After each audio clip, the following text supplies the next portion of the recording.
From Miss 5. First, can you guys introduce yourself? Hello everyone, take it high here. Cloud 7. Kamusta po kayo? MC7 ng class. Hello, MC7. MC7 Egypt. MC7 PJ, MC7 Legs. We are Cloud 7. Kanina sinabi rin na may bago kayong single. Can you tell us more about that single? My latest single is called Bara Bara. It will become our real Our latest single, Bara Bara, is our relaunch song. It is about having teamwork, not giving up, and always doing your best in everything. Not just Bara Bara. Can you guys tell kung kailan yung release date kayo? Or kahit As hint of lang? now, wala pa po release date kasi it's still a surprise para lang mga kapinoon lang. Oh my gosh, ito siya ganun.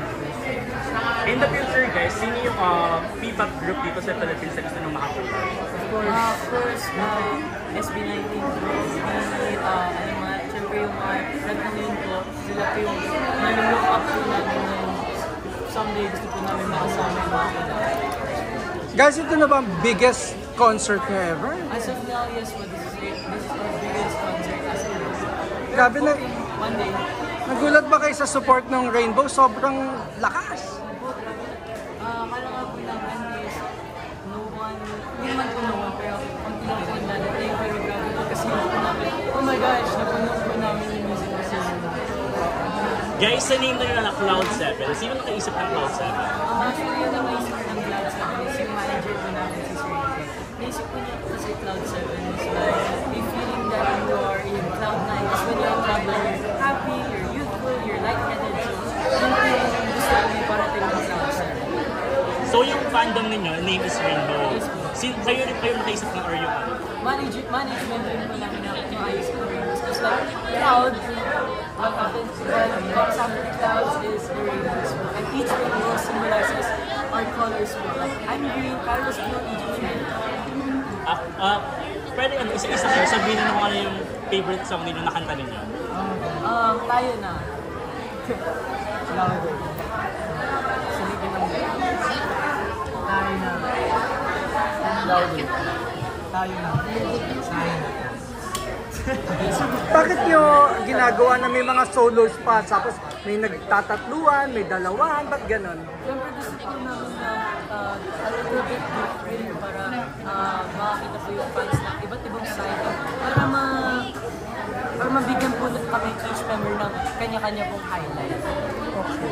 Pero musically, anong dinadala nyo sa lamesa, isa-isa? Ikaw, ano yung pinaka-contribution mo sa group, musically? Ako po kasi sa role ko po, musically, ako po yung ano po dito eh. Parang ako po yung tenor po ng grupo. Bale, ako rin po yung nag-harmonize po. O yung bale sa college, ako po yung bale nag-harmonize po ng grupo. And ako naman po, ako po yung lead vocalist po ng group.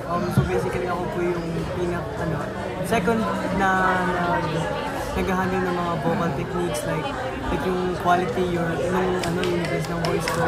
Parang yun yung nakapagpa-blend ng voice ko sa akin.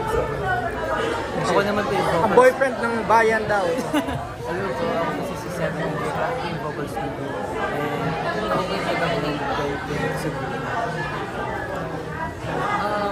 What I bring to the table is simple as I can low notes and do whatever task is I do the ad-libs, I do the high-pops and Tyler.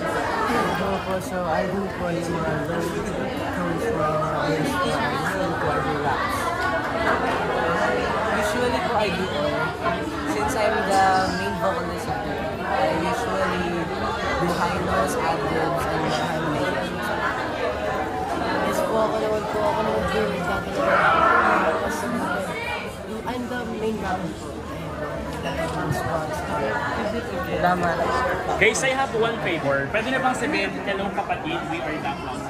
Pero wait lang, gusto ko kasi makuha kayo ng buo.